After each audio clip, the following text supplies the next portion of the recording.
Good morning everybody. So for today's cooking show, magluto ta og breakfast. So naapa ko'y broccoli gikan sa New Year. So kana atong lutoon for today's video. Alright? So dibutangan na pud nako og asin ug oil ang ato ang initubig diri sa pag-blanch sa ato ang broccoli. So it only takes for 1 to 2 minutes lang ang pag-blanch sa broccoli guys para dili siya malata. Murag siya lata na yang baba. Okay, so hanguin na natin ang broccoli natin para hindi na maging malata jud siya kaayo. Okay? Kasi later maluto pa na siya sa pag-saute.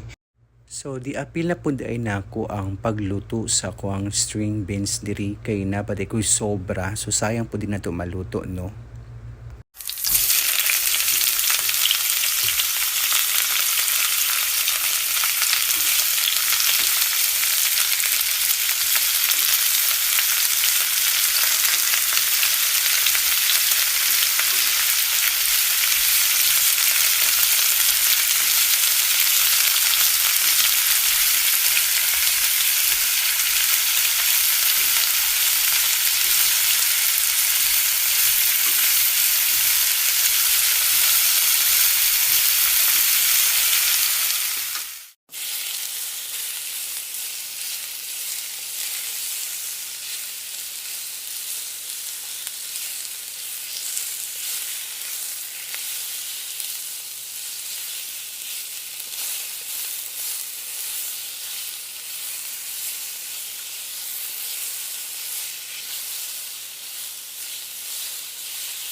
Hapit na maluto guys. So paminta na lang. Then nagbutan pa kog dry parsley para dagdag lami pod no.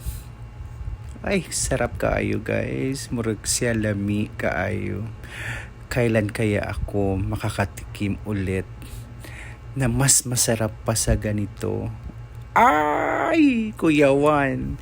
So a little bit of salt para parat-parat para lami daw. Lamig daw kung parat-parat. So, there you have it, ladies and gentlemen. Thank you so much. Let's enjoy!